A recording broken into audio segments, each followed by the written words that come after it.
Hello, everyone. My name is Felicia Hamilton, and welcome to the Kind Curiosity Podcast, where we have the audacity to be kind.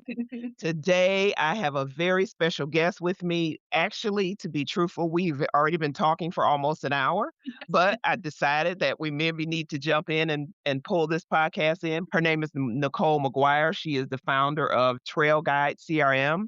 She is a Salesforce consulting firm that empowers teams to navigate their systems with clarity and confidence. Nicole has over 20 years of experience. I won't say how much over, Yeah. 20 years of experience in corporate America, and she's made the bold transition into entrepreneurship and leadership.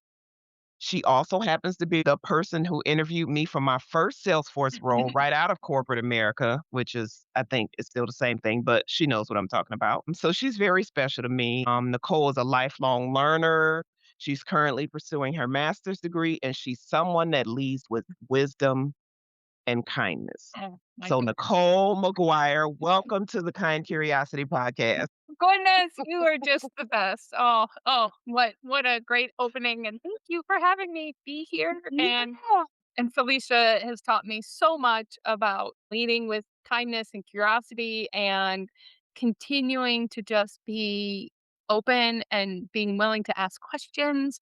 And she just sparkles in a room and leads in a room. And I just love when you're in action and you just are able to go in there and just captivate your audiences. So Oh, I am so excited to be here. Thank you for having me. It's just, oh my gosh, don't make this about me. I mean, I don't mind, but we're not making this about me. you are the best.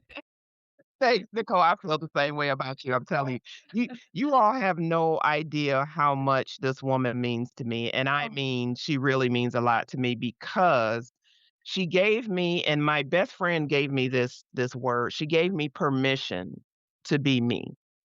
And that is hard to find, especially in today's environment. She gave me the mission to be who I wanted to be, and I love that.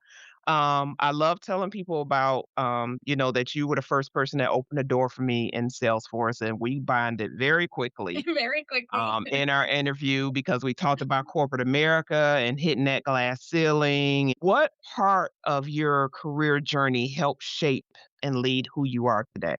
They're probably one of the greatest moments is I was part of the YWCA, and so we were part of a leadership group for a 6-month program. We came together, and there was 6 women, and we're still friends today. We just met a couple weeks ago. And we Oh, still kind of push each other from like a corporate standpoint. And it's just big, and this group of women, we're all different ages. There's us that are older, and then there's us, and then there's some younger ones in their hmm. 30s now. But for 10 years, we have Right. working, or we have been part of like a group that have stayed together. Uh-huh. During that session, that 6-month period, there was one session in particular. We're talking about, oh, how do you break into a leadership role? Because I was always a contributor, but I didn't see myself as a leader.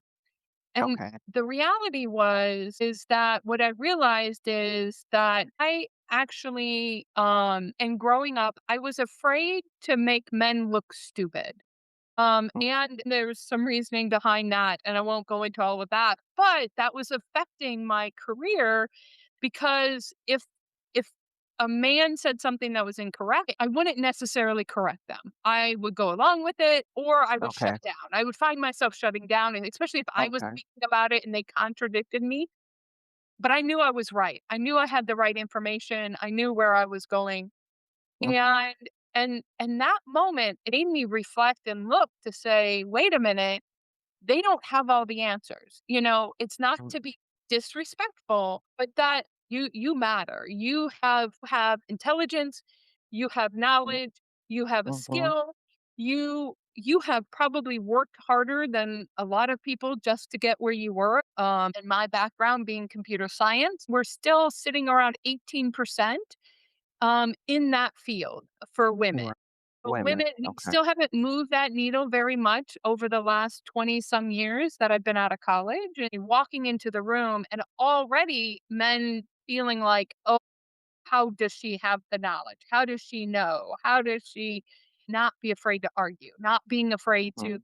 and not in a disrespectful way, but in Right. a true way and in a very authoritative way, to say no, Mhm. but you're wrong. And not to back down from that. And Right, right. and to hold up space. And so that taught me from that Okay. moment forward, once I kind of broke that cycle, I could do 2 things. One is I could stay in the room and hold my own. Mhm. 2 is I also knew women that are coming up behind me were experiencing the same thing. And Mm. so with Mm. that, I had to advocate for them also. And Okay. so and making sure that they felt like they were a woman in technology. I think I said Yeah. that when I interviewed you, Yes, you and did. Yeah. you are a Yeah. woman in technology. Yeah. And Yeah. even a more unique one, you're a Black woman in Black technology. woman in technology. Yeah. Even smaller, and Yeah. own it, grab it, Yeah. and feel like you can be in that room and own your knowledge because you've worked Yeah. really hard, and Yeah. you have a master's degree. I'm trying to get my Yeah. master's degree. You have a master's degree. You have these things. It's so hard. Right, right, And right. yet, so many times you're not seen as that. And Yeah. we are not seen as that. And one other piece I think is what you taught me was that Mhm. it's not just about being invited to the party, that you're welcome at the Yes. party. And I think Yes. you gave a good example of that being Yeah. invited, but not being made to feel welcome. It does. It does. And I in our first meeting, I don't know if you know that that's what you did.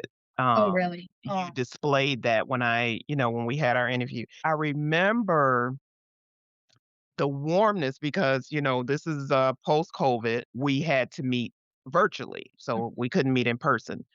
And I remember the warmness coming through, how warm you were, how genuine you were. You smiled. I didn't get a face of, ugh, okay, yeah. I just got to entertain this person. You were just genuinely being Nicole. And that resonates with me because I don't like being phony. Yeah. I Yeah. want you to see who you're actually getting so that if it's a right fit, if it's a right fit, if it's not, it's not. Yeah. I don't want you to hire me because you saw I was a straight laced, no nonsense. I'm just going to stick to the books and be this rigid kind of person. No, I want you to see who I am, you Yeah. know? And I appreciate that about you. I'm like, oh my gosh, she's like me. She likes to have fun. Yeah. And then again, like I said, we talked about us being in corporate America and how we felt stifled. So I Yeah. love the fact that you said you had your moment where you broke through. Mhm. That's awesome to me. And the kindness part, which is really getting me, because I didn't know this about you, that you said you were thinking about the women that were coming behind you. Mhm. That is, to me, where everyone needs to be because I'm not always going to be here. Yeah. Death has never been something that scares me. It's part of life. Yeah.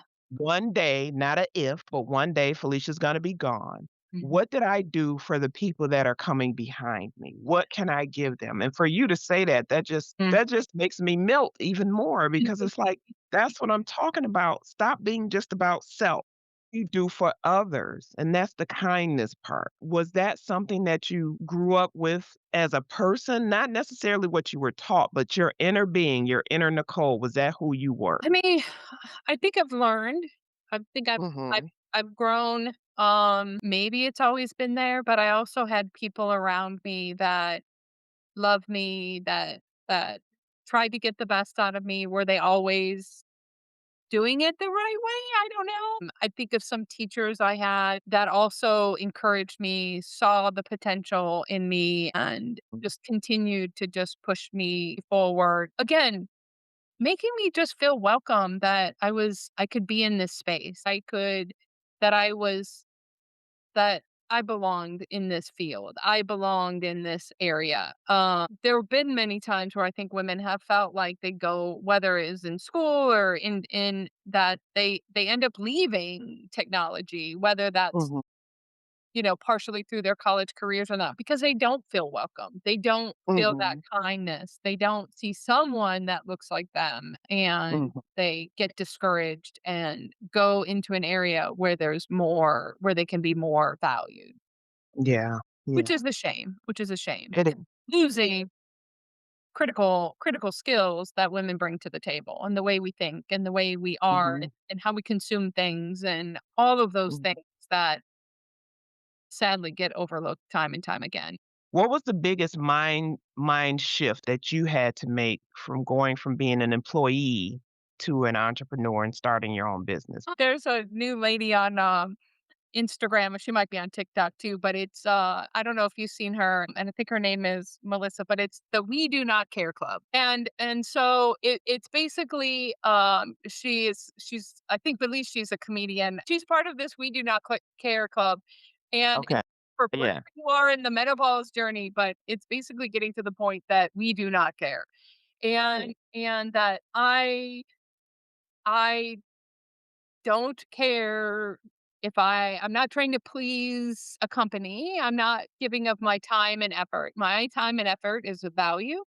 I'm going to charge for that value. I'm going to bring when I'm there, I'm going to bring all of that. But at the Mhm. end of the day, I just don't care.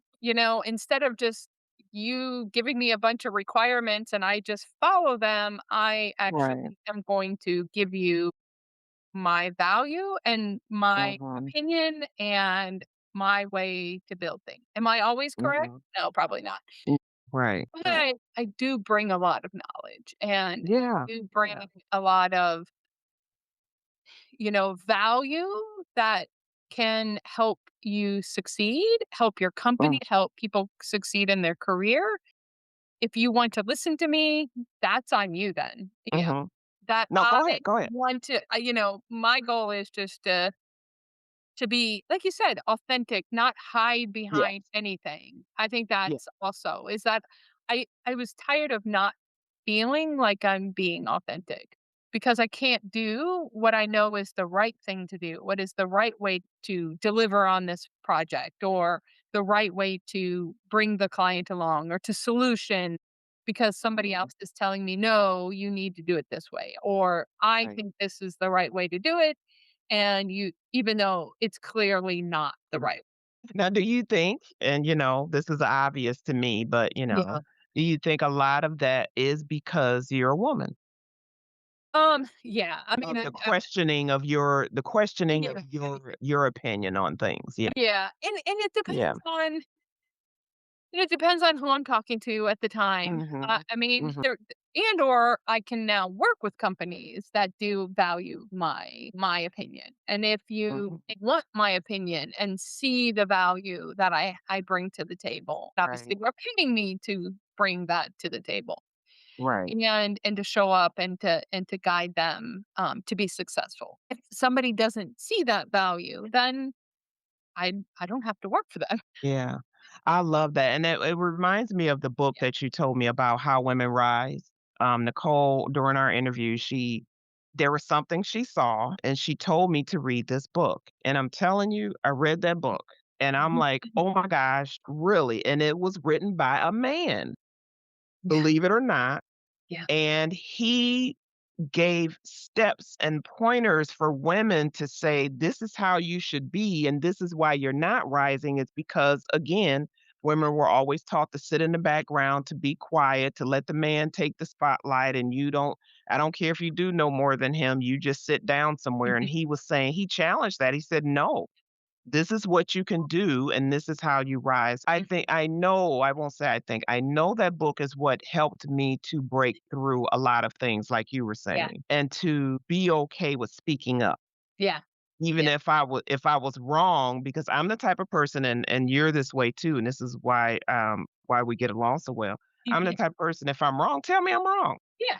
Yeah. I don't know everything, Okay. gosh. No, I don't know everything. So, I'm okay, but a lot of people have a problem with that. Yeah. So this book made it okay to speak up even if you're wrong, and just be okay with being corrected. So I love that book. It was that one, and the other one you told me about was Never Split the Difference. Yes. Okay. I love that one Yeah. too because it was you and I know it was a time where I was coming to another company Yeah. and negotiating salary, and they offered one salary, and I said, "What do you think I should do?" You said, "Nope, stick Yeah. with your number. Your number Yeah. is your number." And you told me about that book. I read that, and I was like, "Nope, I'm sticking with my number." And eventually, they Exactly. gave me that number.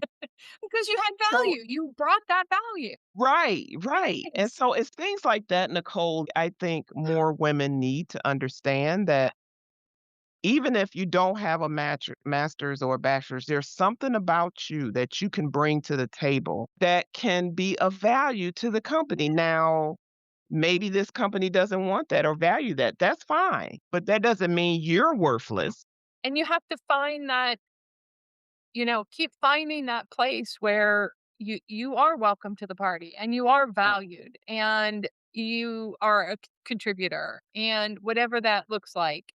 Whether you're leading teams, whether you're part of a team, whether you're mentoring younger generation coming up, whatever that mhm. looks like, we just bring so much value and find Yeah. where you can shine. That shining for me requires, again, at making people feel welcome because I can know my worth. But Yeah. if I'm in a room where I can clearly tell I'm not wanted or welcome, I'm Yeah. not gonna be there. Yeah. I'm not gonna waste my time and my value, Yeah. even though because you don't want me there. Yeah. Now, if it's just 1 or 2 people, when the rest of the room wants me, hey, I'm staying.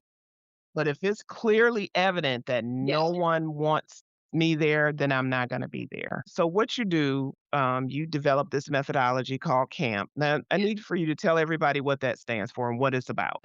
It stands for Contained Agile Methodology Process. And it is an agile framework. It follows PMI best practices around how to deliver on a project for program management. I found that there seemed to be a gap. There Okay. seemed to be, especially in Salesforce, where there's so much you can do with it. There's so many possibilities. You can customize it, you can use out of the box, you can use a combination of both things. And so when people tend to get into Salesforce, they get over crazy of like, "Oh, I can do all of this Okay. and I can," Mhm. I likened it to taking a vacation. So we wanted to take a vacation to Scotland and we wanted to see a bunch of stuff, but you can't see it all. You just can't, Right. unless you have Right. unlimited budget and unlimited time, which most Time. Mhm. companies and projects do not have. It's just a way to contain what you're going to go do. Mhm. Find out what's most important. What do you most want to go see? Where is the most bang for your buck? You can go take that vacation, have a great time in Scotland, come back, learn from it, and then you can go again, or you can go to a new Mhm. place, or you can go see something else. So Mhm. it's really this process of learning how to contain, yet Okay. agile, which is to move fast. And so it's Okay. all about containing scope and yet moving fast using best practices, methodology process. Okay. So using best practices, following best practices, and then we make Yeah. it a little fun, easier to understand. Yeah. Because most people you have either moved once in their lifetime, have taken a vacation. So the next part though is also building a culture. And so building a Mhm. culture kind of like what you're saying of kindness, of working together, that a Mhm. lot of times a consulting company and the client that has hired them sometimes gets into a point where, "Oh, well, this is what I want and you're not," and then the client's like, "Well, that's not what or the consulting company is like, "That's not what you told me." And so that becomes like this adversarial relationship instead of building a culture, we're all in this together, we're moving towards the Right. same goal, we're all welcomed, and we are all working towards your opinion is valued, we hear you, Mm. but we also know that, hey, there could be multiple ways to do this. So let's Yeah. explore that. Let's see what it's about and then make a decision. No, you got all these choices, you still got Right. to make a decision. So Yeah. because again, time and budget, it really follows also to build that culture is around memification. And so, Mhm. we have memes in today's culture. Memes are very Yeah. rich, but that's actually a very old word, memification. And I think Mhm. I think I'm saying that correctly, but it's building a culture where we're all working through storytelling. And so Gotcha. and Okay. so when we're stories are so powerful, and so when we have a tool that allows us to, you know, come together, have a way to talk to each other that we can all understand, have a way to make sure that if maybe you've never been part of a project before and you don't understand, Mhm. agile, what does that mean? Mhm. So what Mhm. this does is it kind of gives everybody the way to say, hey, out of scope means it doesn't fit in the backpack. Well, visually, I can see that. Visually, Right. it's a way to then maybe for somebody who's new to a project or new to doing this, again, feel welcome because, "Oh, I understand, I can't fit in my bag. I just took a vacation Right. and Right. I realized I had to give some of my stuff to my husband's suitcase 'cause Right. like, it didn't fit. I was out Right. of Exactly. scope on my bag." And so, Mhm. understand like, people instantly visually can see that, Yeah. understand that, have a Yeah. connection to it. It breaks down those barriers so that we have a common language, not making somebody feel like, "Oh, I have no idea what they're talking about," you No problem know? with that. And I think what I liked about and for the audience, I am certified in the CAMP methodology. But what I like about it is like what you just said, I can understand it. Yeah. It's so easily to understand. And I remember rolling this out to a couple clients at two different companies. Yes. And the first client, they were so on board that they started using the language right away. Yeah. They would say, "Nope, we're going off in the butterfly garden. We can't do that. Let's come back." Or, "Nope, that's not gonna fit in the backpack. Let's not do that." And what that did was it allowed everyone, like you said, it allowed everyone to feel like they were part of the solution Yes. and that they spoke the same language. Because for me, there's nothing worse than when you're talking with a client Yeah. and you start using acronyms that they don't know about, or they start using acronyms that you don't know about, and then all of a sudden, I thought it stood for one thing and it stands for something else, but CAMP gets rid of all that. Yeah.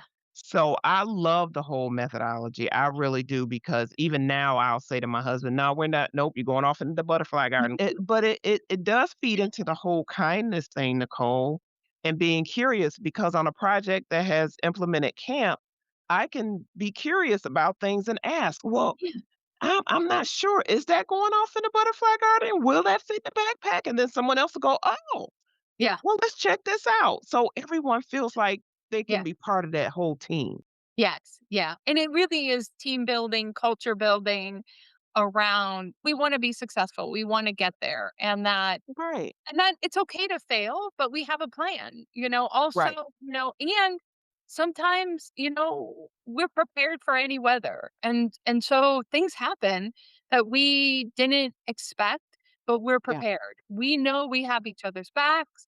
We know that if suddenly you need to be out, something happened, we supporting one another, that you could walk yeah, away and we know we have documentation on it. It's making us feel like we're all part of something bigger yeah, than yeah, yeah, our little world that we think sometimes is so important and we gotta yeah, them. yeah, Yeah. yeah. And when people understand going into it, they're more apt to be open up and to They are. contribute. I've Yeah. always been told, and you correct me if I'm wrong, you truly understand something if you can explain it in the simplest terms. Correct. Yeah, 100%. Yeah. So camp, I can What's the Uh, camp methodology? We're going to look at supplies. We're yeah. going to see which supplies fit in the backpack. We're going to go towards our goal. We're not going to deviate. There you go. Oh, Yeah. that's camp pretty much. This is why I love camp. And this is why, to me, it embodies what I'm about. And that's being Yeah. kind. Because if you can share with someone and everyone understands it, Yeah. then they really will bring their authentic self to the Yeah. party. They really will. They really will. It's amazing, and I've had Yeah. so many good conversations. I've heard a lot of good vacation stories and maybe some Right. not so good vacation stories, Right, but right. but people learned from them, they understood from them, and then they could bring that to this project Yeah, and be successful, and yeah, yeah. So and that's you should be exciting. proud because Yeah. I think I'm telling you, and you remember your team. So, okay, I have to say this to the audience before I to try and end and let Nicole go. Oh, Nicole was a leader. She was our leader on a project, and there were a ton of us that are still in touch with each other because she was such an awesome leader that we all felt so warm and comfortable and fuzzy with each other. But there was one time where Nicole came in, and I'm telling you, none of us had ever seen this side of Nicole before. But Nicole came in and she was so upset, and it was something that we as a team did or didn't do. They Could had have really gone off the trail though. You guys she lost it, and I'm telling you, you could hear a pin drop. We were all just like deer in the headlights. And the funny part is, and this is how you know you're a true leader, Nicole. If no one's ever told you this, I'm telling you Oh, now. This is how you know you're a true leader. None of us, after that call, yeah. none of us got on Slack or whatever and go, "Oh my God, what was wrong with her?" We all got on Slack with shit. We really messed up, didn't we? Yeah, it was our fault because you always made us feel like it was okay to make mistakes. Yeah. You always made us feel like we're in this together. Yeah. So when you lost it, we knew it was something we did and we owned it. We didn't Yeah. get upset. We didn't go complain to her boss or whoever. We Yeah. said, "We messed up. Let's fix this." Yeah. And so here's the better part of it. Mm. Nicole being who she is, she starts to apologize. Yeah. Now, Nicole, I think it was 3 men, 3 women. Yeah. Every single person on that team, including the men, said, "Don't you dare apologize." Yeah. Because if you were a man, you wouldn't have apologized. You would have Yeah. just did that and just went on your way. But being a woman, because we're taught as little girls to be Yeah. kind, you started apologizing. We all kept saying, "Stop apologizing." And the men were the ones that were doing it the most. And I'm like, "No, don't you apologize." But that is what a true leader does. A true Yeah. leader has agency to have that moment Yeah. because their team effed up, Yeah. but their team, because they're a true leader, their team owns that and they go, "My bad, boss, we're good." And then that team turns around and says, "Boss, don't apologize. You Yeah. were right." That's true leadership. Yeah. I'm telling you, that is not out in the world. Yeah. Yeah. Well, and I think it's because we had spent months building that culture, right? I had spent Yeah. months Yes. and Yes. together we Yes. started with the culture. We built that Yes. culture of togetherness. People are allowed to make mistakes. That's how we learn. That's Yeah. how we try. That's how we do things. And you gotta be given the ability to try, and or if you get to a point though of also like, "Hey, I see you're really slacking. You need to pick Yeah. it up." Yeah. You're way back there. You Right. can do this. You have the skill set to do this. And Mhm. but again, building that culture, really Yeah. building that Yeah. community Yeah. and a community of kindness at the end of the day. That Yeah. Yeah. even when we bring our worst, maybe that day Right. I could have handled that better, at times. No. Again, But don't. yeah. But that, it's that feeling, that Yeah. you Yeah. guys still held me up Yeah. and Yeah. and realize, okay, we do need to get ourselves together. So I love it. I just had to Yeah. tell that story because it was the best. I mean, I that was the environment where we felt comfortable. And Yeah. we always supported each other and everything. And Yeah. true leaders do that. Not everyone's a leader. So I appreciate that. So I have to ask you 3 questions before I let you go. Okay. What's the most recent book you've read and what stood out to you? Well, right now I've been reading the Jack Ryan series, and then I was reading the menopause book. Yes. Well, I'll get the name of that book for you so I can put it Okay, in the show notes. perfect. Okay, next question. What is the one thing you know now that you wish you knew when you were younger? Well, I think about this often, like, how do I tell Mm, myself that yeah. What would you tell your younger yeah, self? The best I advice you would give your younger yeah, I would tell myself that it's gonna be okay. It's gonna be okay because like there's been some hard things I've had to go through. There's some hard mhm, things growing up, and that it was gonna be okay, and that trust yourself. Trust yourself. You are worthy, you have value, love that. and it's gonna be okay. I got you. It's gonna I be got okay. I love that. I love that. I love that. Okay. yeah. Last one.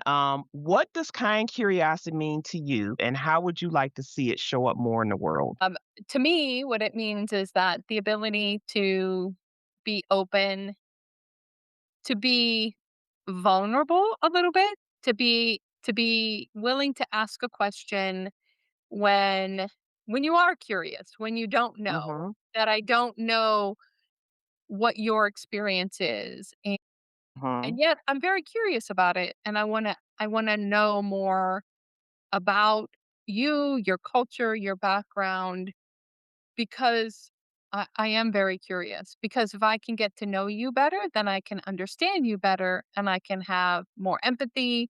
I can advocate for you. I can do mhm. all of those things that then help us to be in the same boat, feel welcome to the party, and that we can rise together. That it's not Oh, I about love that. pushing you down so that I can get to the top, and Mhm, that it's mhm. about, I want to bring you with me. There's times where you're going to help me get up the mountain just as often Exactly. as Yeah, I can then help yeah. you get up the mountain. And Okay.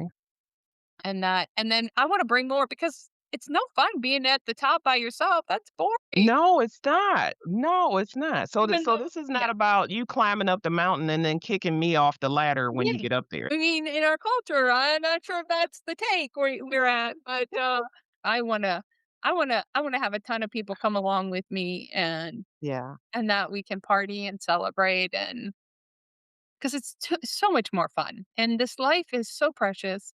It's so short, and Yes. I just want to have some fun. Yeah. I'm with you on that one, Nicole. And it's so much better when Yeah. we're human and we need companionship. We Yeah. need that. So no, Community. it's not fun doing it by yourself. We need No. community. I love that. Yeah. We need that. So yeah, bring someone along with you for the ride. Yeah. And see how they rise. I'm thinking of a I think it was Beyonce, I believe, that says the true test of leadership is how many people you bring up after you and that can exceed what you've done. Yes. Yeah. That's a leader, someone who's not afraid to let people outshine them, if Yeah. that's a Oh, thing, you yeah. know. So I love that. I love that. Yeah. Yeah. Oh, that's awesome. Nicole, I have enjoyed this conversation. We've gone on, like I said, we could go on for another hour or so Yeah. because it's so much fun talking to you. We just have and there's so much we haven't talked about. So I will definitely have you back, Oh, good. Okay. for sure, because you have so much value that you bring. And I need for you to understand that you being in the type of ally that you are is rare. I hate to say it Oh, because you think it's not, but it is rare, that you actually walk the talk. And we need to see more of that. We need to see more of that ability to just look, I'm here, I'm going to help out any and everyone that I can because they need to rise just like I do. So I appreciate your time. I really do. I think you are awesome. I wish you the best of luck with Trail Guide CRMs. yeah. Nicole McGuire, thank you for joining me Thank on you. the Kind Curiosity Podcast. Thank you. My name is Felicia Hamilton. Again, this podcast is called Kind Curiosity because we have the audacity to be kind in this day and age. So I thank you all for joining, and we'll see you next time.